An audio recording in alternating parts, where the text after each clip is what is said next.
हो गई, लेकिन रुकना नहीं है, रौंदना है, हर वासना को रौंद कर आगे बढ़ना। और निकल गए, उदाहरण से ज्यादा पुष्टता मिलेगी। महान राज ऋषि कहा गया है इनको, पुरुरवा को, बड़ा धर्मात्मा, संयमी, नियमनिष्ठ। भगवान श्री कृष्णचंद्र जी स्वयं अपने मुख से उद्धव जी को उनका यश सुना रहे हैं और उनकी दुर्दशा बता रहे हैं उर्वशी के कारण। भगवान कह रहे हैं, उद्धव मल्लक्षणम इमं कायम लब्ध्वा मद्धर्म आस्थितः आनंदम परमात्मानो मात्मस्थम समुपैति माम। उद्धव, ये शरीर केवल मेरी आराधना करने के लिए मिला है। मानव शरीर केवल भगवत प्राप्ति के लिए मिला है। इसी से केवल मेरी प्राप्ति हो सकती है और किसी योनि से नहीं। इस मनुष्य शरीर को मैं कृपा करके देता हूं। एक एक शब्द ध्यान से सुनना। उद्धव, ये मनुष्य शरीर केवल मेरी प्राप्ति के लिए है। मेरी प्राप्ति केवल इस मनुष्य शरीर से हो सकती है। इस मनुष्य शरीर को प्राप्त करके जो मेरी भक्ति नहीं करता, मेरे को प्राप्त नहीं करता, उसको बहुत दुख भोगना पड़ता है। सो परत दुख पावई सिर धुनि धुनि पछताए काल ही कर्म ईश्वर। अभी चूंकि माया आपको आकर्षित कर रही तो आपको यह शब्द समझ में नहीं आ रहा कि बाद में पछताना क्या पड़ेगा। बड़े बड़े महापुरुषों ने अंतिम समय की स्थिति का अनुभव करके ज्ञान के द्वारा कहा है, मन पछितई है अवसर भी। तब लगे गया शरीर, अब क्या होगा? जो हमने कमाया वो तो सब यही रह गया, और जिस लिए आया था वो तो काम कर नहीं पाया, अब क्या हो? भारी काले कर्म ईश्वर मिथ्या दोष लगा, झूठ बोलता है। हमारे भाग्य में भजन होता तो भजन हो जाता ना। अरे ईश्वर की इच्छा ही नहीं थी, ईश्वर की इच्छा तो थी, तभी तो तेरे को मानो दे दिया। मैं करुणा करके मनुष्य शरीर केवल अपनी प्राप्ति के लिए देता हूं। मैं सबके हृदय में विराजमान हूं, परमानंद स्वरूप हूं। मेरा भजन करे परमानंद में डूब जाएगा। लेकिन गुणमय्या जीव योन्या विमुक्तो ज्ञान निष्ठया गुणेशु माया मात्रेषु दृश्यमानेषु वस्तुतः वर्तमाने पि न पुमान युज्यते वस्तुभिर्गुणैः। जीव की जितनी योनियां हैं, जितनी गतियां हैं, वो सब तीन गुणों से होती है, सतोगुण, रजोगुण, तमोगुण। जब तक किसी महापुरुष का संग प्राप्त करके अज्ञान का नाश करके ज्ञान नहीं जागृत होता है, तब तक वो भटकता रहता है नाना प्रकार के भोगों में। सतोगुण, रजोगुण ये सदैव उसको टिकने नहीं देते, भगाते रहते। ये भोग, ये भोग, ये सुख, ये दुख, बस ऐसे चक्र में। ये सब माया मात्र है, भ्रम मात्र है, स्वप्न मात्र है। ये कब अनुभव होता है? जब उसको दिव्य ज्ञान की प्राप्ति हो जाती है। उद्धव, फिर वो ज्ञानी महात्मा सब समाज में विषयों के बीच में रहते हुए भी, व्यवहार करते हुए भी वो कभी बंधता नहीं है। इसका कारण है वो गुणों की सत्ता को ही नहीं मानता, त्रिगुणातीत अवस्था को प्राप्त हो जाता है। इसलिए उद्धव, यदि मनुष्य शरीर मिला और सत्संग मिला तो मेरी बात ध्यान से सुन लो। संगम न कुर्या दसताम शिष्णोदर त्रिपाम क्वचित तस्यानुगस्त मस्यंधे पतत्यंधानुगांधवत। साधक को यह ध्यान रखना चाहिए कि बड़ी कृपा से मनुष्य शरीर मिला और फिर भगवत मार्ग मिला। अब ऐसे लोगों का कभी संग नहीं होना चाहिए जो केवल दो में आसक्त है, रसेंद्री और जनेंद्री। खूब अच्छा खाने को मिले, खूब काम भोग भोगने को मिले, ऐसे विषयी पुरुषों का संग त्याग दे। चाहे वो स्त्री शरीर हो चाहे पुरुष शरीर हो, बिल्कुल दूरी बना के रखे, नहीं तो दुर्गति पक्की है। संगम न कुर्या दसताम शिष्णु उदर त्रिपाम क्वचित। ये दो इंद्रियां अगर वश में है तो पूरा जितेंद्री माना जाता है। 9 इंद्रियां वश में है, अगर एक इंद्री रसेंद्री नहीं है तो वो जितेंद्री नहीं माना जाता, क्योंकि रसेंद्री नहीं तो जनेंद्री को रोक ही नहीं सकता। इस बात को ध्यान रखना चाहिए। ऐसे असत पुरुष, कामी पुरुष का संग कभी नहीं करना चाहिए। क्योंकि जीव ही कामी पुरुषों का संग होता है तो उनके परमाणु अंदर आकर के अपने को काम वेदना में विवश कर देते हैं। और जैसे अंधे का सहारा लेकर अंधा चलता तो दोनों कुआं में गिरते हैं, नष्ट हो जाते हैं, ऐसे ही फिर नरक रूपी कूप में, भव रूपी कूप में उसको गिरना पड़ता है। देखो मैं तुम्हें उदाहरण में बताता हूं। एला सम्राडिमाम का गाथा मगायत बृहच्छ्रवाहा उर्वशी विरहान मुहन निर्विरणा शोक संयमे। जिस समय जैसे आपके पास जितना रुपया है उतने ही आप आभूषण खरीद सकते हैं, ऐसे आपके पास जिस कोटि का पुण्य उस कोटि का भोग आएगा सामने। अब कहते हैं आप सराय नहीं आती ऋषि मुनि को भ्रष्ट करने के लिए, जिससे लोग पूछते हैं। 100 रुपया में जब आप फिसल जाओगे तो 1 करोड़ देने की जरूरत क्या है, और 1 करोड़ में तुम गिर गए तो फिर अरब देने की जरूरत क्या है, 1 अरब देने की जरूरत क्या है। तो अपने लोग तो बहुत ही मर्त के घृणित लोकों में, मृत्यु लोक के घृणित भोगों में भगवान को भूल गए, तो अप्सरा भेजने की जरूरत तो है नहीं, योग्यता ही नहीं है। अप्सरा देवी है, कोई साधारण नहीं है। बड़े बड़े ऋषि मुनि वंदित है वो, कोई साधारण नहीं, देवी है वो। और जो कृष्णानुरागी है वही आकर्षण से बच सकता है, दूसरा बच ही नहीं सकता। ना तपस्वी बच सकता है, ना कोई साधनात्मक भाव वाला। केवल मामे वे प्रपद्यन्ते, इसका उदाहरण है। आज तक उर्वशी जी जिसके सामने गई वो होश में रहा, त्रिभुवन में कोई ऐसा नहीं है। इतिहास साक्षी है उर्वशी जी की बात, ये क्योंकि भगवान नारायण की जंघा से प्रकट हुई है। और अर्जुन जी के सामने उर्वशी विवश थी। उर्वशी पीछे महाभारत प्रसंग में जब चला था तो आपने सुना था। उर्वशी जी जब गई तो उन्होंने कहा देवी आपके चरणों में प्रणाम पांडुपुत्र अर्जुन का। तो उनका ये क्या तुमने बोल दिया, महाराज देवराज इंद्र ने मुझे भेजा है आपके सुख के लिए, आप ये कैसा उल्टा शब्द बोल रहे हैं, अब दोबारा मत बोलना। तो उनका माता कुंती में और आप में मेरी दृष्टि में कोई फर्क नहीं, मां कुंती से भी श्रेष्ठ मानकर मैं आपको इसलिए प्रणाम करता हूं कि आप हमारे पूर्वजों की जननी है। इतना क्रोधित हुई, बार बार समझाया अर्जुन मैं देवी हूं, मैं परम पवित्र हूं। जो पुण्यात्मा जन होते इस कोटि के, उनकी सेवा में मैं जाती हूं, मेरा दर्शन दुर्लभ है, सहवास तो जाने दे। मैं आई हूं, मेरी सेवा स्वीकार करो, मैं विवश हूं। अर्जुन ने कहा कह दिया माता कुंती और आप में समान दृष्टि रखते हुए भी आप में श्रेष्ठ भाव हमारा है, आपकी चरण वंदना के सिवा और कोई शब्द सुनना नहीं चाहता। तो उनका जा मैं साफ देती हूं, नपुंसक हो जा। स्वीकार कर लिया, लेकिन असत भावना नहीं उदय हुई। यह है कृष्णा शरणम मम, यह है श्री कृष्ण की चरण रज का सेवन करने की सामर्थ्य। मामे वे प्रपद्यन्ते माया में था। उर्वशी विकल थी और अर्जुन पुष्ट थे, केवल श्री कृष्ण बल। उर्वशी जी ने देवराज इंद्र की आज्ञा मानी। किस समय महाराज पुरुरवा मृत्युलोक में सर्वश्रेष्ठ चक्रवर्ती सम्राट पुण्यात्मा धर्मात्मा, जाओ उनकी सेवा में, और उनकी सेवा तब तक करो जब तक उनके सुकृत नष्ट ना हो जाए। और जिस दिन सुकृत नष्ट होंगे उस दिन हम एक लीला करेंगे, तुम शर्त रख देना।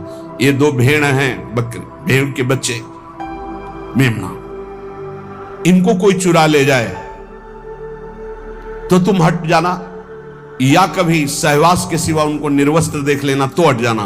ये 2 शर्त रख दो, और जहां उनके पुण्य क्षीण होंगे तो मैं ऐसी लीला करूंगा और तुम्हें बुला लूंगा। एक दिन अपने बगीचे में पुष्प वाटिका में देवी उर्वशी को देखा, भावरे हो गए। देखते ही उर्वशी जी से प्रार्थना की। उर्वशी जी ने कहा मैं आई हूं आपकी सेवा में, शर्त है मेरे पास ये 2 भेड़ के बच्चे, इनको कोई चुराए ना, और मैं सहवास के सिवा कभी आपको निर्वस्त्र नहीं देखूंगी, और घृत के सिवा कोई मैं आहार नहीं करती, मैं देवी हूं। उनके अंगों से ऐसे सौरभ के मतवाले हो गए। कुछ समय व्यतीत हुआ, न दिन न रात उनको पता ही नहीं चला, उर्वशी की बाहों में पुण्य सब छीन। एक दिन दो गंधर्व आए, वो शयन कक्ष में थे, उनके बच्चे मेमना के बिजली की तरह चमके। उर्वशी जी ने कहा मेरे प्रिय बच्चों की रक्षा करो, तो उसी स्थिति में बाहर निकले और वो चमक गए तेजों में गंधर्व, तो निर्वस्त्र देख ले, दोनों तरह की त्रुटि हो गई। उर्वशी जी अंतर्ध्यान देवी है। अब उनके कह रहे कि इतना बड़ा यशस्वी सम्राट इलानंदन पुरवा, जब उर्वशी अंतर्ध्यान हो गई तो धड़ाम से मूर्छित होकर पृथ्वी पे गिर गए। कैसे जीऊंगा उर्वशी के बिना? हा उर्वशी, पागल, वस्त्र गिर गए शरीर के, दिगंबर हो गए, पागल जैसी स्थिति। हा उर्वशी। सम्राट, सम्राट कहते हैं जहां से सूर्य उदय होता है अस्त होता है वहां तक एक छत्र राज्य। राजा बहुत छोटे छोटे होते, सम्राट सबका स्वामी होता है, सब राजाओं का। त्यक्त्वात्मानं व्रजन्तीं ताम नग्नम उन्मत्तवन नृपः, विलपन नवगाज्जाये घोरे तिष्ठेति विक्लवः। पुरवाजी नग्न हैं, पागल हैं, हा उर्वशी, हा उर्वशी। विह्वल है, जिधर देखते हैं कोई दिखाए, अरे उर्वशी, वहां भाग के जाते, उर्वशी, अरे ये तो उर्वशी नहीं। बहुत उनको हृदय में विकलता, बहुत पागलपन। भगवान कृपा करते हैं इसी स्थिति में, तब ज्ञान प्रदान करते हैं। वो बार बार हा देवी उर्वशी, एक बार दर्शन दे दे। तू कैसे निष्ठुर है, मेरे मन को, मेरे चित्त को फंसा के कहां भाग गई उर्वशी? मैं मृत तुल्य हो रहा हूं। कौन सुनता है? सब पुण्य का खेल है, पुण्य खत्म कोई पहचानता भी नहीं। बस बिलाप, हाहाकार। भगवान अब कृपा की और ज्ञान दिए उनको, क्योंकि भगवान ही उनके चरित्र का वर्णन कर। जब ज्ञान हुआ तब देखा अपने को, ये हालत मेरी, धिक्कार है मेरे को, मैं अपने को सम्राट कहता हूं। अहो में मोह विस्तारः काम कश्मल चेतसः, दिव्याग्रहित कंठस्य नायु खंडाय में स्मृता।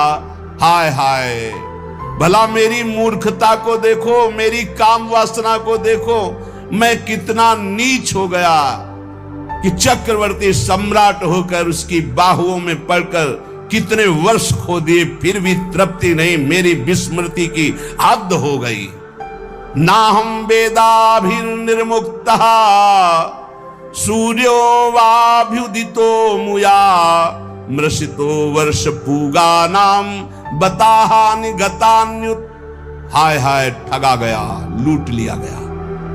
जब ज्ञान भगवान ने दिया तब कह रहे हाय हाय, ठगा गया, लूट लिया गया। कब सूर्य उदय हुआ, कब अस्त हुआ, यह भी ज्ञान नहीं रहने दिया उर्वशी ने। बड़े खेद की बात, दिन रात बीतते गए, मैं कभी तृप्त नहीं हुआ। आश्चर्य है, इतना भी अज्ञान होता है।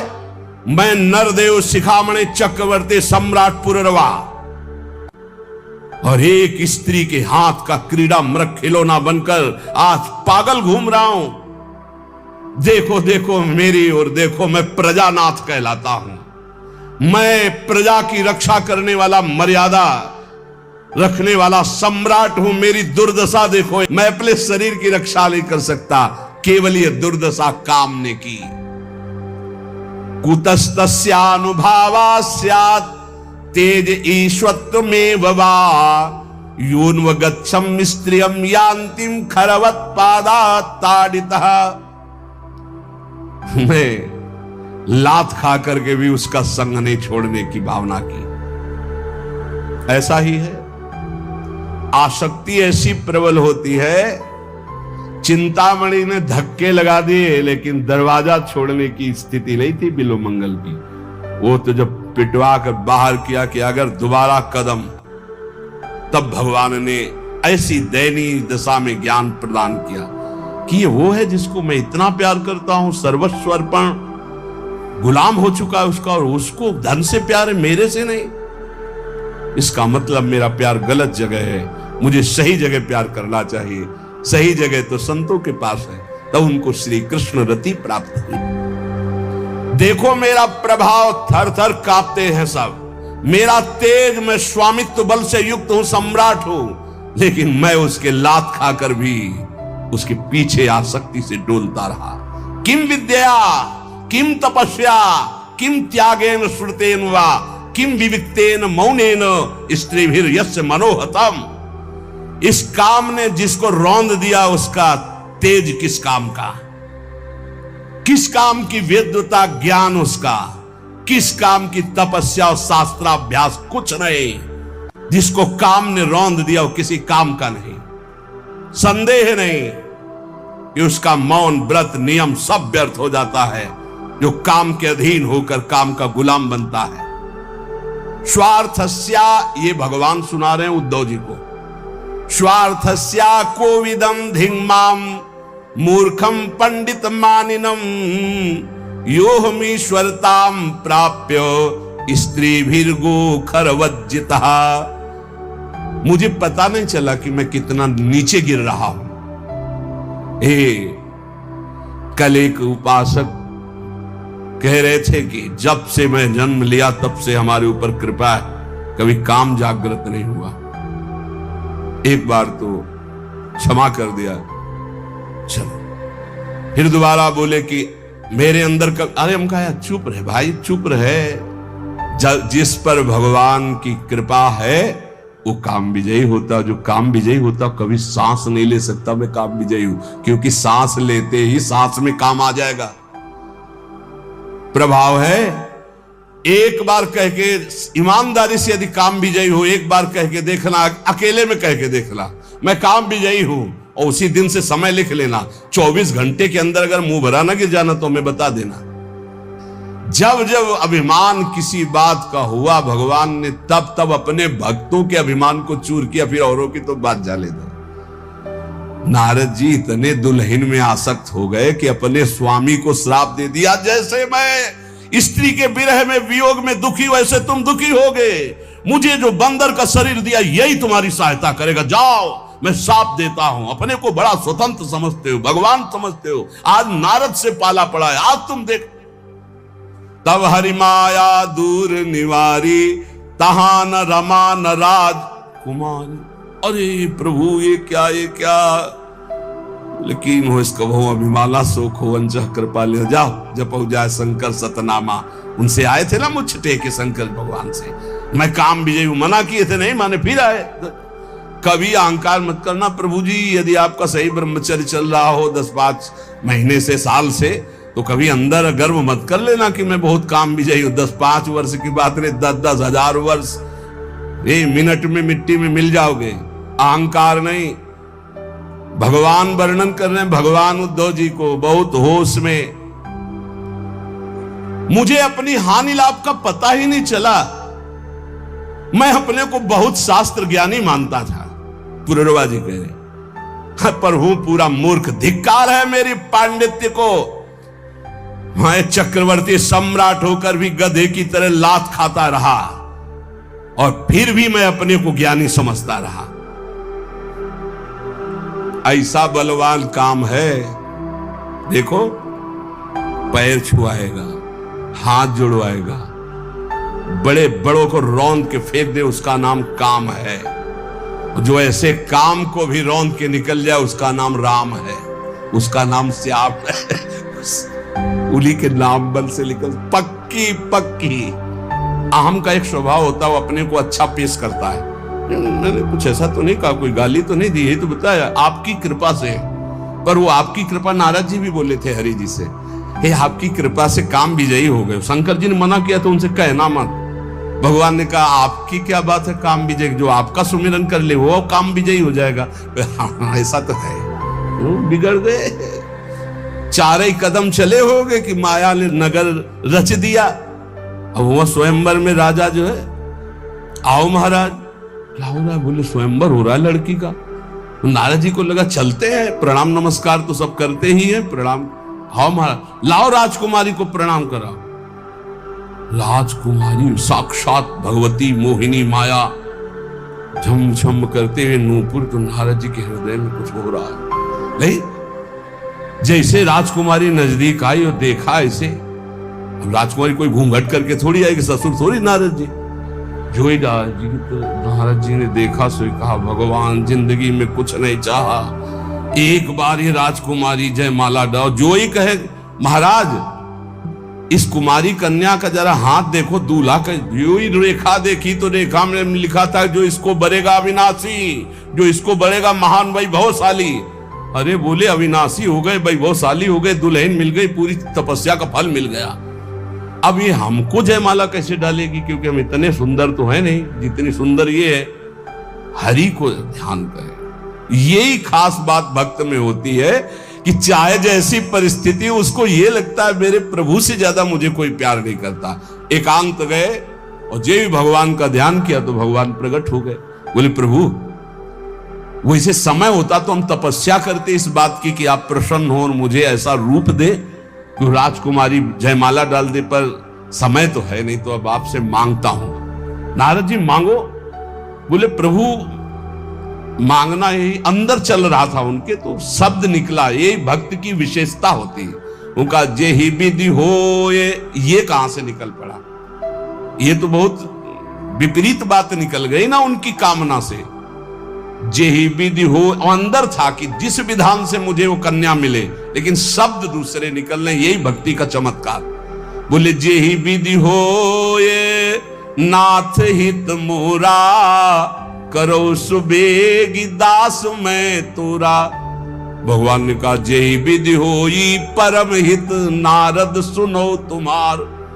वो कह रहे जे विधि हो ये नाथ हित मोरा, तो जे विधि हुई है परम हित, हित है नहीं परम हित। नारद जी को लगा परम हित तो बढ़िया हरि रूप, तो बोले प्रभु हरि रूप दे दो। बोले तथास्तु। और शास्त्रों में हरि शब्द को बंदर भी कहते हैं। भगवान ने ऐसा बंदर नहीं दिया कि अच्छा वाला, मरकट बदन भयंकर दे, बड़ा ऐसा विचित्र रूप, यहां से ऐसे दांत निकले हुए कि राजकुमारी देखते ही डर जाए, बड़ी ठसक में जाते हैं। अब जिस राजा के पास जाते हैं उसको नारद जी दिखाई देते हैं, सोई खड़ा हो जाता है, आप जाके बैठ जाते हैं। राजकुमारी देखती कि पिताजी को यह भी समझ में नहीं आया कि राजकुमारों की यहाँ स्वयंवर सभा या बंदरों की है। ये आगे बार बार बंदर बिना लिए बैठ जाता है। अच्छा और कोई हो तो वो भगवान की माया है, वो ऐसे मुड़ जाता है। नारद जी देखा नहीं क्या हमको? तो जिस राजा के समीप हो जाती वहीं जाकर राजा तो उठ के खड़ा हो जाता, क्यों? देवर्षि नारद, नहीं तो साप मिल जाएगा। जयमाला हाथ में लिए हुए तुरंत मुड़ जाती। पूरी सभा में नारद जी, कोई कुर्सी नहीं बची होगी जिसमें न बैठे हो। अब इतने में देखा सांवले सलोने 16 वर्ष की अवस्था अरविंदाक्ष गज की चाल से सभा में प्रवेश हुए।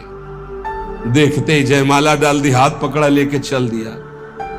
नारद जी ने कहा कि ये नेत्र पहचाने से लगते हैं, रूप तो थोड़ा बदला हुआ है, लेकिन ये ऐसा लगता है हरि है क्या? पहले भगवान शंकर के पार्षद थे, बोले थोड़ा अपना चेहरा भी देख लो, बहुत दुल्हन की चाह में हो।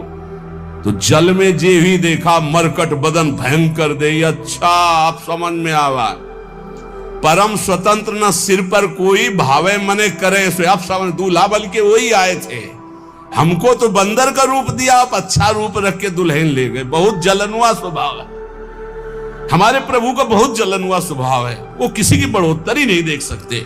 नारद जी के चल रहा है, पर है तो हमारे प्रभु। तो बोले आज तो नहीं रखेंगे, आज तो हम। और जो ही भागे प्रभु की तरफ, परम धाम की तरफ, तो रास्ते में मिल गए। एक तरफ लक्ष्मी जी और एक तरफ राजकुमारी। कभी इधर मुस्कुरा के बात करते, कभी इधर। नारद जी देख के चल गए, तुम्हारे पास तो थी ना बीड़ा के सिवा कुछ था नहीं। जिंदगी में एक बार सोचा था यार कि दुल्हन मिल जाए, वो भी ये ले गए। सांप भगवान ऐसे कह रहे, भगवान ऐसे खड़े, नारद जी सांप दे। जब भगवान तब तो अगर कोई साधक बचता है तो गुरु कृपा भगवान नाम से कभी अहंकार ना करे। देखो मेरी दशा तो देखो, मुझे अपनी हानि लाभ का कोई पता नहीं, मैं अपने को बड़ा ज्ञानी मानता था। पुरवाजी कह रहे धिक्कार है मुझ मूर्ख को, मैं चक्रवर्ती सम्राट होकर लात खाता रहा और उसकी अधीनता स्वीकार करता रहा। मैं वर्षों तक पता ही नहीं चला कब दिन गई कब रात गई। इस दुष्ट काम ने मेरे चित्त का अपहरण कर लिया।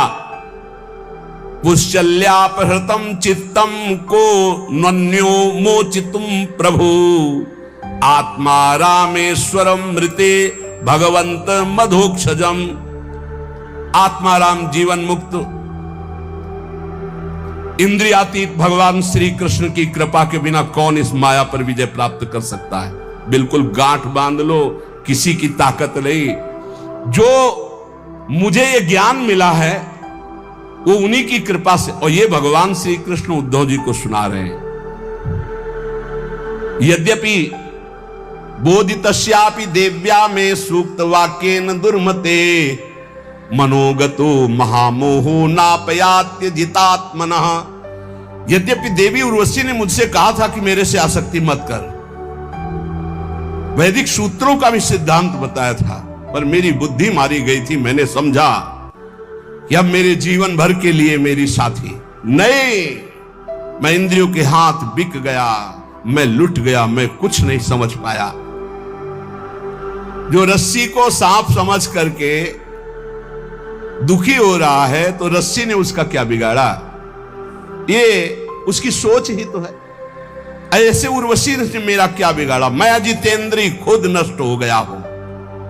क्वायम मली मशः कायो दौर्गंध्याद्यात्म को असुचि, क्वा गुणा सोमनस्याद्या हृदयाशो अविद्या कृतः।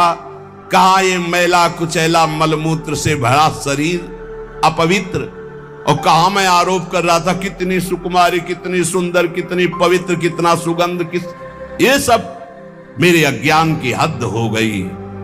पुत्रो किम स्वम्नु भार्याया स्वामिनोग्ने स्वगृद्धयो, किम आत्मनः किम सुहृदामिति यो नावसीयते।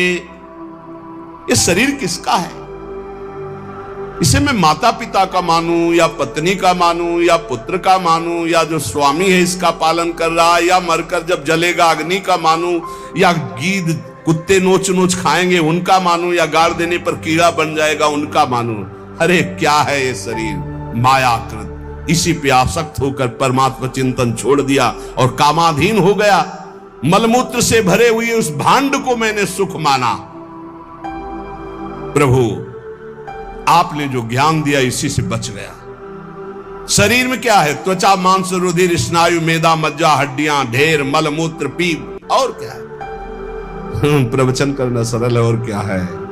पर आसक्ति हटाना केवल नाम जप से होगा। मेरी प्रार्थना मान लेना, केवल नाम जप से। भगवान की शरण में होकर जो नाम जप कर रहा है, हर कदम वो करो सदा तिनके रखवारी, जिम बालक राखे महतारी। अपनी भलाई समझने वाले साधक को चाहिए अथापि नोपसज्जेत स्त्री स्त्रैणेषु चार्थविद विषेन्द्रिय संयोगान मना क्षुभ्यति नान्यथा।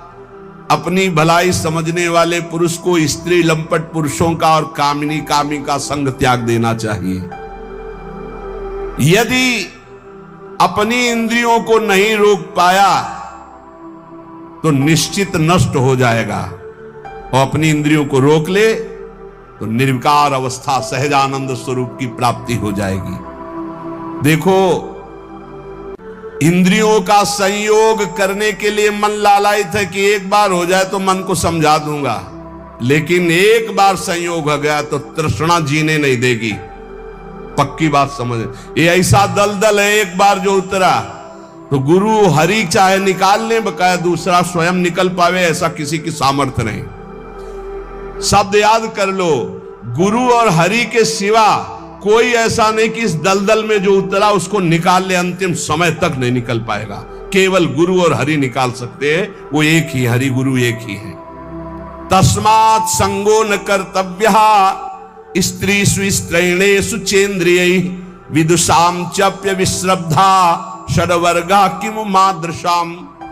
इसलिए वाणी, कान, मन और इंद्रियां, इनसे गंदी बातें सुनना और देखना बंद करो। पहले तो कभी कोई दृश्य जंगल आदि में एकांतिक दिखाई दे जाए तो साधक को सावधान होने की बात कही गई थी। पशु पक्षियों के सहवास देखने से मना किया गया था। अब तो मोबाइल है, इसमें तो बहुत से बच्चे आकर बताते हैं कि हमने ऐसे दृश्य देखे जिनके कारण हमारी कुमार्गगामी बुद्धि हो गई और मैं भ्रष्ट होते होते ऐसी दुर्दशा को प्राप्त हो गया। बचो भाई, दृश्य से बचो, श्रवण से बचो, संग से बचो, मनन से बचो। अगर गलत दृश्य देखोगे, गलत श्रवण करोगे, गलत संग करोगे, गलत मनन होगा तो गलत क्रियाएं होंगी तो नष्ट हो जाओगे। अरे तू भगवान का अविनाशी अंश है, तेरे को कुछ नहीं चाहिए प्यारे।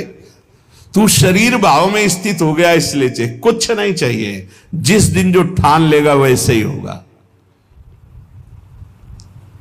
कई वर्ष अन्न नहीं पाया गया। भ्रमण में क्या मिलता, कभी जब कोई पूछता वैसे तो उबली हुई आलू या इतना गुड़, या कभी कोई हफ्ता 10 दिन में दूध थोड़ा दे देता, कोई फर्क नहीं पड़ता। काफी समय तक भगवती भागीरथी के परम पावन दुग्ध का पान करके जैसा इस शरीर को बनाना चाहो 10 दिन केवल कष्ट लगता है। जैसे अन्न छोड़ो तो 10 दिन परेशानी, फलाहार छोड़ दो, केवल जल पे आ जाओ तो 10-15 दिन परेशानी। इसके बाद शरीर उसी में सेट हो जाएगा, वो उतने जल की खुराक में अपने जीवन को चलाने लगेगा।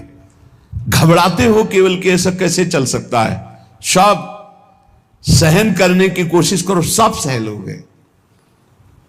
सच्ची मानिए, ये अच्छे अच्छे पदार्थ खाकर सुविधाजनक जीवन व्यतीत करके वो उच्च कोटि की अध्यात्म की ऊंचाई बहुत कठिन है, बहुत कठिन है।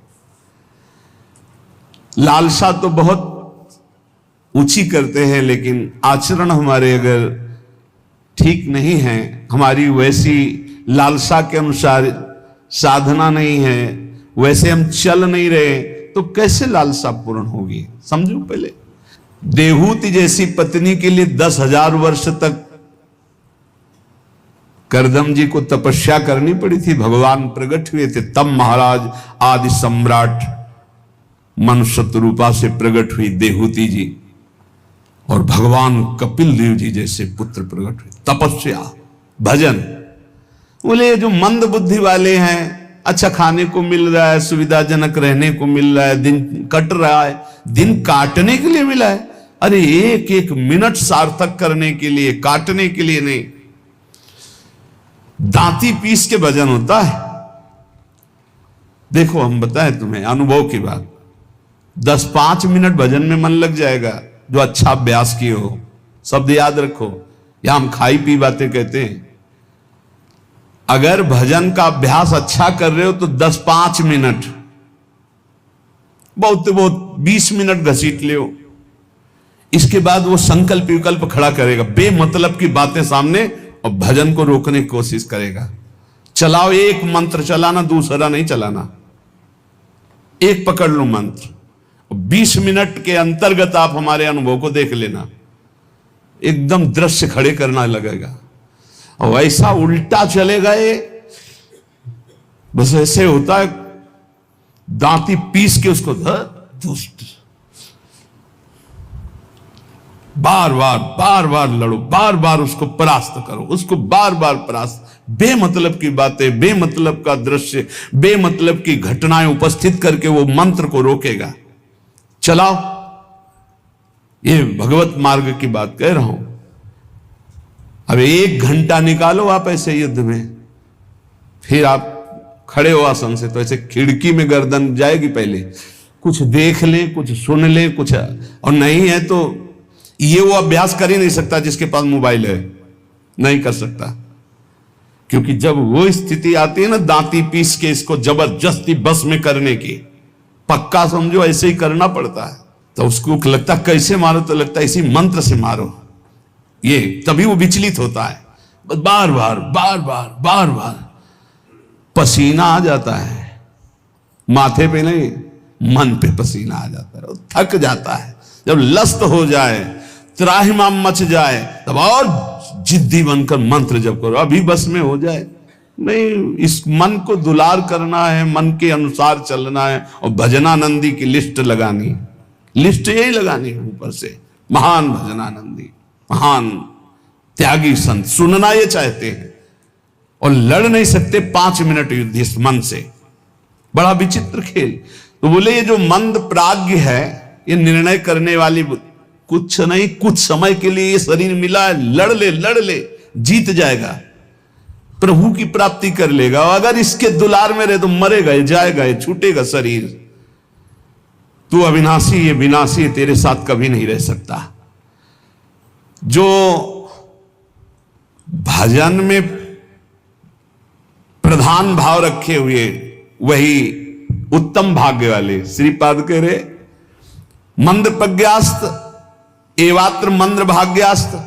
अगर मंद बुद्धि तो मंद भाग्य, और तीव्र बुद्धि आप भजन के लिए निकले। भजन जब हम देखा कि शून्य जैसा हो गया मन, न मंत्र पकड़े, न नाम पकड़े, न कुछ नहीं, बस जिद, वो भी जिद्दी है। अरे तूफान को रोक लेना सहज है, हिमालय को उठा लेना सहज है, लेकिन मन को रोक लेना, ऐसा हमने योग वासिष्ठ में पढ़ा है। अब वो शून्य हो गया, जब जिद की शून्य हो गया, ना मंत्र पकड़ रहा है ना कुछ पकड़े, एकदम खड़े हो गए, पद गायन शुरू किया। आप तेरी जरूरत ही नहीं, जोर जोर से पद गायन। ऐसे थोड़ी इस पर ऐसे थोड़ी चढ़े बैठे रह गए, हर समय 24 घंटे चढ़े बैठे। तब वो धीरे धीरे धीरे फिर हाथ उठा दिया। अब वो जब सहयोग करने लगा तब आनंद आने लगा, और जब आनंद में डूबने लगा तो परिपक्व हो गया। फिर उसको थोड़ी बहुत विघ्नकारी, अंदर ही अंदर खत्म, न मंत्र में लग रहा है, ना नाम में लग रहा है, ना एकदम शून्याकार स्थिति। अब हम चलाना चाह रहे मंत्र, वो बिगड़ेल कुछ नहीं सन, और उसके बिना होगा नहीं कुछ। जैसे हमारे बिना वो कुछ नहीं कर सकता, ऐसे बंधन और मोक्ष का कारण मन ही है। इसको बिल्कुल हमको ठीक करना है, दवा खवानी है, इसको दवा खवा के इसको स्वस्थ करना, तभी हम भगवत प्राप्त होंगे। हमारे बिना ये कुछ नहीं कर सकता, तो इसके बिना भी हम कुछ नहीं कर सकते, क्योंकि यही बंधन और मोक्ष का कारण, इसको ठीक करना ही है। इसलिए लोक चिंता ननो धर्म चिंता न देहगा, श्रीमद वृंदावने राधा कृष्ण भाव भ्रतो मम। श्री वृंदावन में यदि आपको आने को मिला है, सत्संग मिला, धामवास मिल रहा है, अब मन से तुमको निकालनी लोक चिंता ना, नो धर्म चिंता ना देहगा, खाली करो, यही करना है। लोक चिंता नहीं होनी चाहिए, कल क्या होगा, आज का तो काम चल गया, अगला महीना कैसे काम चलेगा, ये अगर चिंता है तो तुम्हें भगवान का भरोसा नहीं है। ये भजन के समय ज्यादा प्रपंच रचेगा, किसका देना है, किसका लेना है, किसने कब 10 साल पहले किसने गाली थी 10 साल पहले, वो सब याद करवाएगा। मन जलेगा, उसने ऐसा क्यों कहा था, उसने तब पकड़ो कि इस समय मंत्र जपने के लिए बैठे हुए, प्रपंच करने के लिए बैठे हुए। नहीं देखो ना, यही करता है। आप जब बिल्कुल एकाग्रता पूर्वक टीवी देखते हुए तो फिर बढ़िया है, फिर कोई परेशानी नहीं। एक कुर्सी में और आदमी बैठा लो, फिर माला ले लो, कोई परेशानी नहीं। ये हम उनकी बात कह रहे हैं जो असंगोहम, असंग होकर मंत्राकार वृत्ति कर रहे हैं, उनकी। तब इसकी असलियत समझ में आती कि मन हमारा इस समय दोस्त है या दुश्मन। भजन के एकदम विरुद्ध खड़ा हो जाता है। लोक चिंता, अभी क्रियाओं की भी चिंता करो, भजन हो जाएगा, अभी तो वो करना है, अभी वो करना है। वो जिस समय भजन में बैठो उस समय ये सोच लो कि अगर आसपास आग लग जाए तो भी हम नहीं उठेंगे। आसपास आग लगी हो तो भी नहीं उठेंगे। योगक्षेमम वहां में हम करने वाले भगवान मुझे उठाए आके या आग को शीतल करें, उनका विषय है। और सच्ची कहते हैं यदि जब चल रहा है तो अग्नि की भी ताकत नहीं कि आपके रोम को झुलसा दे, यदि सत्य भाव में स्थित हो। प्रहलाद जी को आग में झोंक दिया गया, कबीरदास जी को आग में झोंक दिया गया, कुछ नहीं हुआ, क्योंकि आग में जो दायिका शक्ति है वो प्रभु के द्वारा दी गई है, प्रभु ने ही प्रकट की है। पूरी लंका जल गई, हनुमान जी महाराज की पूंछ के बार में भी झुलसन नहीं हुई। क्यों? ताकर दूत अनल जय सिरजा, जरा न सोते कारण गिरजा। बोले उनके दूत है जिन्होंने अग्नि का सृजन किया है, अग्नि की रचना की, जिन्होंने अग्नि को प्रकट किया है, अग्नि में जो दाहिका शक्ति दी है। लोक चिंता ना, अगर आपको भगवत प्राप्ति करनी है तो तुम्हें कल की चिंता नहीं करनी। अभी वर्तमान में जो कर्तव्य है, भजन, मन को परमात्मा तत्व में लगाना, और शरीर से जो भी क्रियाएं हों, कुछ समय तो ऐसा रखो जो क्रियाहीन भजन हो। शांत, हम तो कहते हैं माला भी मत लो उस समय, ईमानदारी वाला भजन कह रहे हैं। शांत बैठ जाओ, बस केवल आंखों के सामने मंत्र चलाओ, चाहे आंख बंद करके चाहे खुला करके, और बस देखो ये कहां जाता है। जहां जाए फिर इसको दौड़ा के लाओ इसी मंत्र पे, जहां जाए फिर दौड़ा के लाओ बार बार। मंत्राकार वृत्ति 10 मिनट ऐसा साधन करोगे तो कई घंटे के भजन का फल मिल जाएगा। देखते हुए 10 मिनट भजन करोगे तो कई घंटे जप का फल मिल जाएगा। बहुत प्रभाव है मानसिक चिंतन करते हुए मंत्र जपने का। पर उस समय लोक चिंता ना, और ना धर्म चिंता कि अभी हमारा ये कर्तव्य है, उस समय नहीं। और ना देहेगा, अरे बड़ा दर्द हो रहा है, ये दर्द हो रहा है, वो दर्द हो रहा है। तुम्हारे किसी के दर्द तो कभी कभी होता होगा, हमारा दर्द का तो संबंध हो गया है, दर्द से हमारा तो संबंध हो गया है। जैसे तुम्हारा स्वाभाविक कभी बुखार आदि आवे तो शरीर में पीड़ा होती ना, ऐसी हमारे तो रोज बनी रहती है। इसके ऊपर उठे तब कांखना आएगा कि बहुत दर्द हो रहा है, फिर ऐसा आएगा। जितना तुम्हें कांखने पे आता है उतना तो रोज हमें रहता है, उतने का तो अभ्यास है इस शरीर को। उसके ऊपर जब होता है तब पकड़ के चलने की बात आती है। देहगा, और आप सच्ची मानो ऐसी स्थिति में भी गुरु कृपा से, गुरु प्रसाद से, जो बैठने की, जो टहलने की, जो चिंतन की दिनचर्या, उस पर कोई फर्क नहीं। वैसे ही देह की भी चिंता नहीं करनी, धर्म की भी चिंता नहीं करनी, लोक की, जीवन की भी चिंता नहीं करनी। कूद पड़ो, इस मार्ग में कूद पड़ो, खजाना ही खजाना हाथ में आ जाएगा। श्रीपाद कहते हैं जब कोई ऐसे भजन करता है तब उसके अंदर भावना श्यामा श्याम की जागृत होती है। तब भावोत्सवेन भजताम रसकाम धेनुम।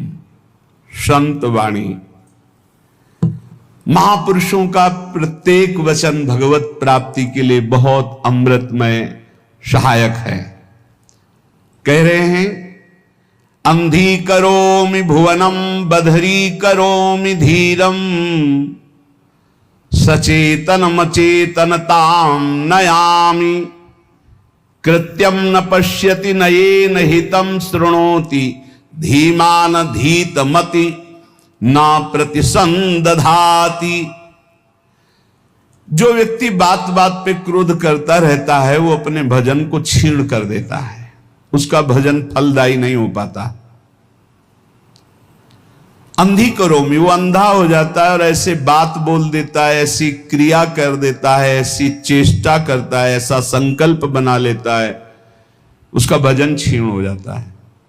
क्रोधी पुरुष का भजन क्षीण हो जाता है, वो भगवत प्राप्ति कराने में समर्थ नहीं होता। अंधी करोमि भुवनम बधरी करोमि, गुरुजन उसे बोले समझावे तो उसको गुस्सा आ जाएगा, वो बहरा हो जाता है, उनकी बात नहीं सुन, वो अंधा हो जाता है, वो चेतन होते हुए जड़ हो जाता है। बस वो मैं ऐसा कर सकता हूं, मैं ऐसा कर दूंगा, वो अपने परम कर्तव्य को भूलकर अहित की बात बोलना लगता है, गाली गलौज करना। इसलिए बुद्धिमान पुरुष को चाहिए, जो भगवत प्राप्ति करना चाहता है, इस क्रोध रूपी शैतान से बचे। ये आ गया तो ना गुरुजनों की बात सुनेगा, ना देखेगा, ना समझेगा, जड़ जैसा हो जाएगा और बहुत गंदी गंदी बातें बोलने लगे, गाली गलौज, अपराध प्रवृत्ति, हिंसा आदि। जो उपासक भगवत प्राप्ति करना चाहता है, इस क्रोध से बचे। क्रोध बहुत ही हानिकारक है। ये बहुत अच्छा रहेगा, बहुत पक्के हो जाओगे। जब घर से निकले तो जन्मभूमि से थोड़ा ही निकले थे कि मन ने डरवा दिया, भोजन कहां करोगे, कौन देगा भोजन का। ये तो अभी तो शुरुआत ही हुई कि इसने हमारा साथ ही देना बंद कर दिया, बिल्कुल घबराहट पैदा कर दी। कहां रहोगे, कौन तुम्हारा पालन पोषण करेगा, कौन तुम्हारी रक्षा करेगा। इतने प्रश्न उठा दिए पर कदम नहीं रुका, खड़े नहीं हुए, भागे। कहीं कोई जग न जाए, कहीं कोई देख न ले, बस भागते गए और उत्तर देते गए मन को, प्रभु जहां जैसे रखेंगे वैसे रहूंगा, प्रभु भूखे रखेंगे तो भूखा रहूंगा, प्रभु अगर पिटवाएंगे तो पिट लूंगा, प्रभु मरवा डालेंगे तो मर जाऊंगा, कदम पीछे नहीं लौटाऊंगा। पता नहीं पूर्व का कुछ होगा ऐसा। बस वही शब्द पूरे जीवन भर उत्तर देता रहा इस मन को। जब इसने पछाड़ मारने की कोशिश की ता उसको वही उत्तर नहीं, तो कदम आगे बढ़ते चले गए। महासहानि दुखानि सुखान्युन्मादकानि वा। अब कोई दुख नहीं है। क्यों? जैसे अपनी घर आ जाए और पता चले गाड़ी बिगड़ गई तो सुख होगा इस बात का कि गाड़ी को तो बिगड़ना ही था, पर घर आके बिगड़ी ये बहुत हुआ। अच्छा, अगर कहीं रास्ते में बिगड़ जाती तो गड़बड़ हो जाता, फिर पता नहीं अंधेरा हो जाता और हम अपने घर तक नहीं पहुंच पाते। लेकिन कृपा ये हुई कि जब घर दिखाई दिया कि आ गया तो गाड़ी बिगड़ गई तो कोई परेशानी नहीं हुई, अपनी अटैची उतारी, अपने घर आ गए। ऐसे महासुखानी, पक्का विश्वास करो, यदि आप पहले से तैयार रहोगे दुखों से लड़ने के लिए तो आप कभी प्रश्न नहीं करोगे कि हमारे साथ भगवान ऐसा क्यों कर रहे हैं। और अगर ये प्रश्न आ गया कि हमारे साथ प्रभु ऐसा क्यों कर रहे हैं, तो ना आप शरणागत हो और ना आप भगत हो। ये प्रश्न भक्त के हृदय में नहीं होते, बहुत बार सुन चुके हो। ये प्रश्न नहीं होते कि आपने दुख क्यों दिया, आज तक किसी भक्त के मुख से ऐसा नहीं निकला। आपने ऐसा क्यों किया, ये प्रश्न नहीं निकला। ये प्रश्न निकलता है जिसकी शरणागति पुष्ट नहीं होती, जिसका आत्मसमर्पण नहीं होता। तो हम पहले से महापुरुष जनों के वाक्यों से पुष्ट करते हैं, यदि आपको अभी शरीर स्वस्थ है तो खूब भजन कर लो, आगे दुख आने वाला है। लिख लो अपने लोगों की क्या भजन साधना है, जो रात दिन दिव्य भजन करते रहे। उनके जाते जाते शरीर में पूज्य पाद उड़िया बाबा जो 18 घंटे पद्मासन, 18 घंटे एक आसन में बैठे, उन महापुरुष के गुदाद्वार में ऐसा चटक गया था। वो जो भी नाम हमें तो याद नहीं है, ये इन नामों में नहीं है जो अभी लिए जाते हैं, गुदा रोग से संबंधित जो बड़ा पीड़ा देने वाला रोग होता है, पर वो होता इन्हीं गुदाद्वार के अंतर्गत, बहुत पीड़ा। पर वो ऐसी स्थिति में भी पद्मासन में अपने आसन में बैठते थे, कोई औषधि प्रयोग नहीं। बोले इसका तो केवल ऑपरेशन होता है, बोले कोई जरूरत नहीं। कई महीने तक पीड़ा देता रहा, फिर गायब हो गया। क्यों? क्योंकि उतना ही प्रारब्ध है। वो जहां अपना कष्ट भुगवा दिया खत्म हो जाएगा, बिना औषधि के खत्म हो जाएगा। हिम्मत रखना। बड़े बड़े महापुरुषों के शरीरों में कष्ट आया है तो पहले से तैयारी कर लो। भला हम कष्ट की तैयारी क्यों कर ले? क्योंकि हमें सुख भोगना है। देखो, जन्मभूमि से 5-7 कोस गंगा जी, नंगे पैर ऐसे जाया जाता था गंगा स्नान करने। छोटे छोटे बच्चे थे, साथ जाते, नंगे पैर चलाया जाता, क्योंकि गंगा स्नान करने जाए, बड़ा भाव रहता है, पवित्र भाव, जाग साष्टांग दंड। तो ये गर्मी सहते हुए नंगे पैर जा रहे हैं, गंगा स्नान करके फिर नंगे पैर आ रहे हैं। क्यों? क्योंकि गंगा जी पाप हारणी है। पाप नष्ट होगा तो क्या होगा? बोले सुख मिलेगा। सुख की लालसा से इतना कष्ट सह जा। निर्जला एकादशी रह रहे हैं, एक बूंद पानी नहीं पी रहे, कष्ट सह रहे। ये कष्ट क्यों सह रहे हैं? बोले इससे भगवान की भक्ति मिलेगी, पाप नष्ट होगा, हृदय में शांति सुख मिलेगा, धर्म बनेगा। जानबूझ करके जो कष्ट सहा जाता है, उससे जो जानबूझकर पाप किए गए वो भस्म हो जाते हैं। तो हम पहले से महासहाने दुखानी, भक्ति मार्ग में चलने के लिए पहले से कमर कस लें। हमारा अपमान होगा, हमारे शरीर में असाध्य रोग हो सकता है, हमें कोई भारी संकट विपत्ति घेर सकती है। क्यों? क्या भक्ति मार्ग वाले को ही मिलता है? नहीं, भोगना तो सबको पड़ता है, पर भक्ति मार्ग वाले को तैयारी इसलिए करनी कि लड़खड़ा के रुक न जाए, उसको इस क्षेत्र को क्रॉस ही करना है। इतना सबको क्रॉस करना पड़ता है। जैसे आगे की यात्रा बड़ी सुखद है, पर 1 किलोमीटर बहुत कष्टप्रद है, तो आप पहले तैयारी कर लीजिए, जल पी करके, खा पी के तैयार कर कि अब हमको 1 किलोमीटर कष्ट में व्यतीत करते हुए दौड़ना है। ऐसे जाना होता है इस मार्ग में। तो खा पी के, शास्त्रों का स्वाध्याय करके, सत्संग सुन करके, संतों के चरित्र सुनकर हम परिपक्व होते कि ऐसी भीषण कष्ट की अवस्था में भी मुझे भजन करना है। और भाग पड़ो, रुको मत। देखो, अगर इस मार्ग में तुम्हें जीतना है तो एक जिद्दी स्वभाव बनाना होगा। यह हमारे अनुभव की बात है। बड़े महापुरुषों के जीवन दिनचर्या को देखकर उसी का नकल करने की कोशिश की, अनुसरण करने की कोशिश की कि वैसे ही चलना है। कैसी भी परिस्थिति हो, हमारी दिनचर्या नहीं टूटनी चाहिए, बस आप जीत जाओगे। जरा सा कुछ शरीर में होता है तो कहां है वो, दिखाई नहीं, थोड़ा शरीर अस्वस्थ है, ये विषयी पुरुषों का होता है। ये शब्द विषयी पुरुषों का होता है, भगवत पार्षद साधकों का नहीं होता है। साधकों का नहीं होता है। किसी भी परिस्थिति में अगर जान है तो दिनचर्या है, पकड़ो, हमें ले चलो। नहीं, ऐसे चलने लायक नहीं, चलो व्हील चेयर में बैठा लो, ले चलो, ये हमारा टाइम है चलने का, चलाओ। बिल्कुल जिद्दी स्वभाव, किसी की ना सुनना, अपनी दिनचर्या को भगवान मान करके चलना, बस जीत जाओगे, जीत जाओगे। कोई भी परिस्थिति परास्त नहीं कर सकती, कोई भी परिस्थिति। केवल आप बल रखो अंदर भगवान का, और अपनी दिनचर्या को प्रमाद स्थिति में मत देखो। नहीं, ये तो बहुत बड़ी हानि हो जाएगी, मेरे मन को ये प्रमाद करने की आदत बन जाएगी। ऐसा नहीं होगा। हमने बड़े महापुरुषों को देखा है, दिनचर्या भगवान का स्वरूप। कैसी भी परिस्थिति में यदि दिनचर्या को आपने टालना नहीं सीखा तो जीत जाओगे।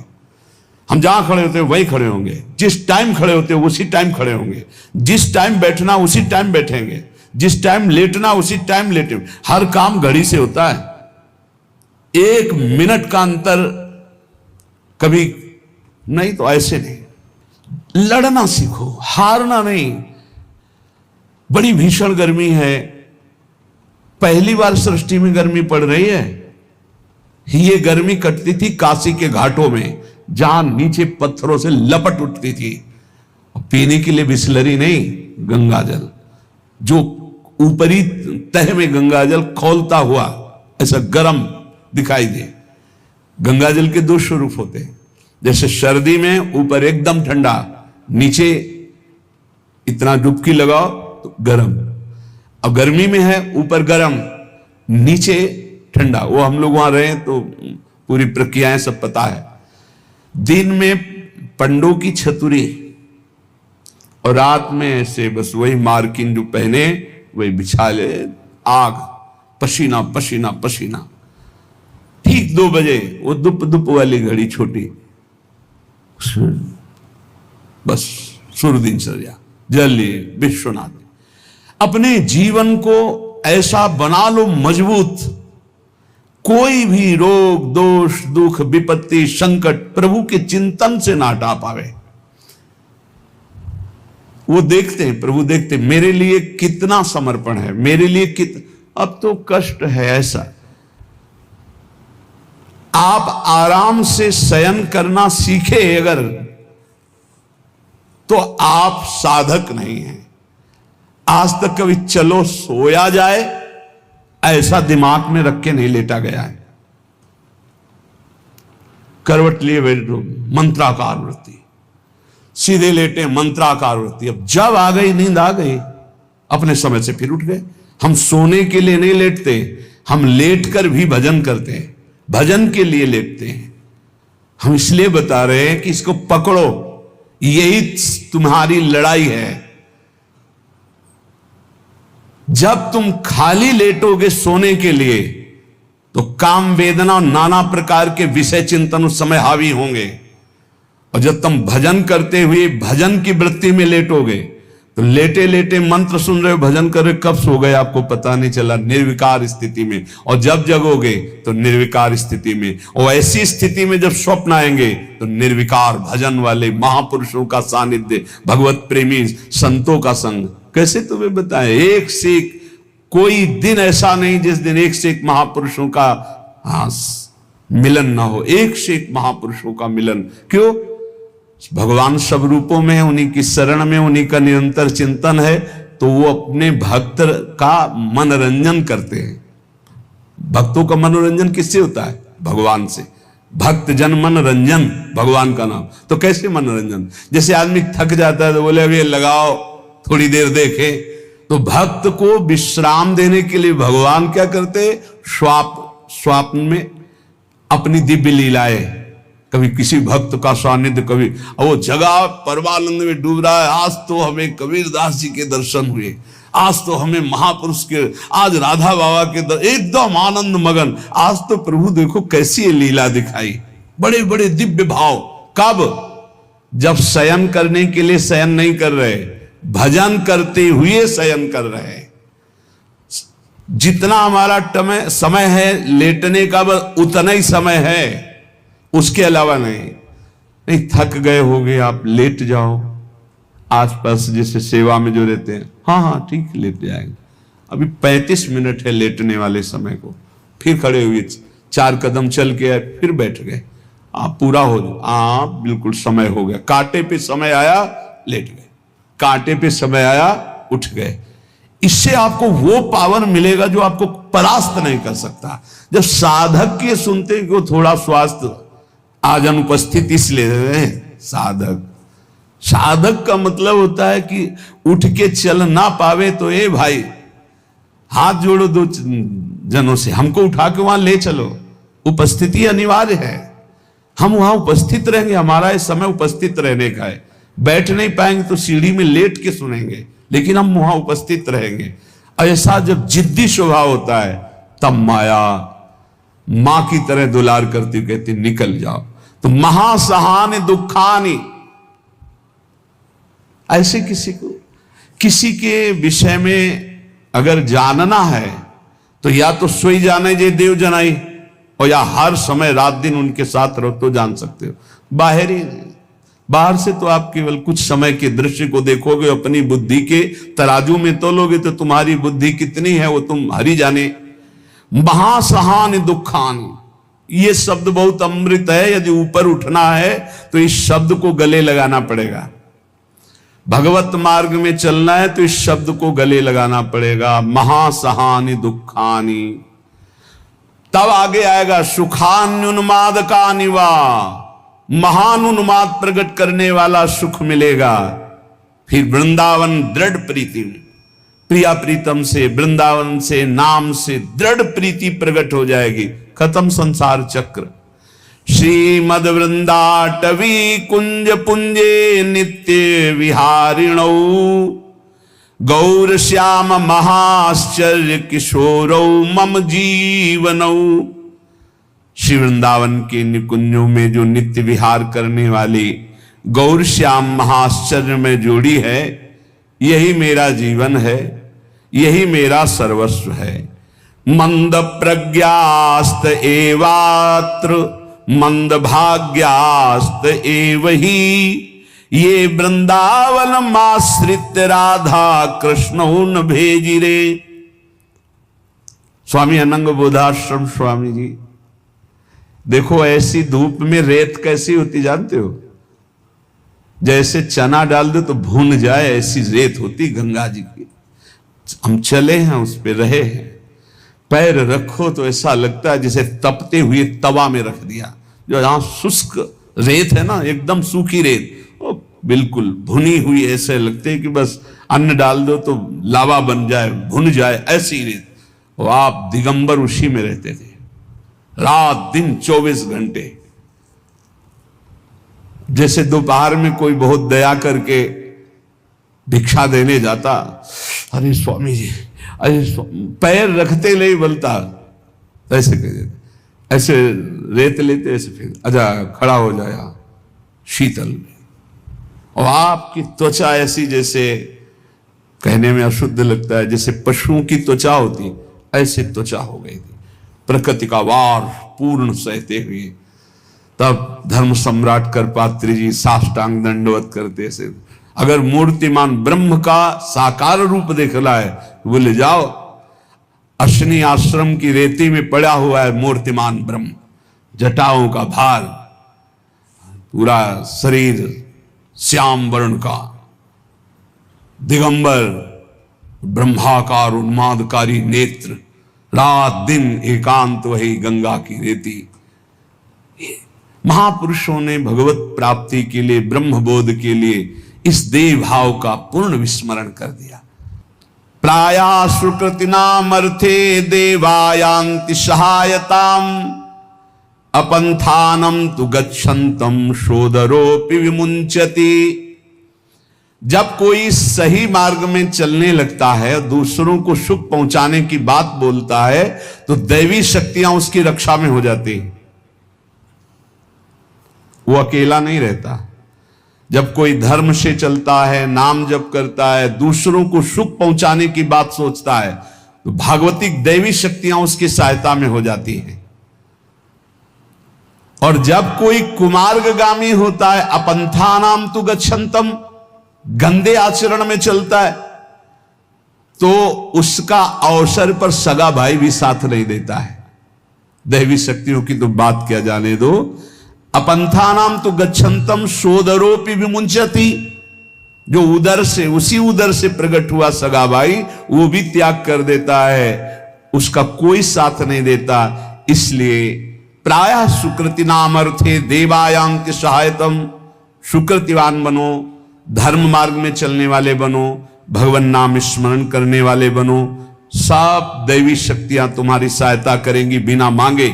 कुमार्गगामी बनोगे तो दैवी शक्तियों की बात जाने दो, तुम्हारा कोई मित्र भी, तुम्हारा सगा भाई भी तुम्हारा साथ नहीं देगा, उसको भी रोक दिया जाएगा। भागवतिक सिस्टम बाधा पहुंचा देगा, वो तुम तक पहुंच ही नहीं पाएगा। कुमार्गगामी मत बनो।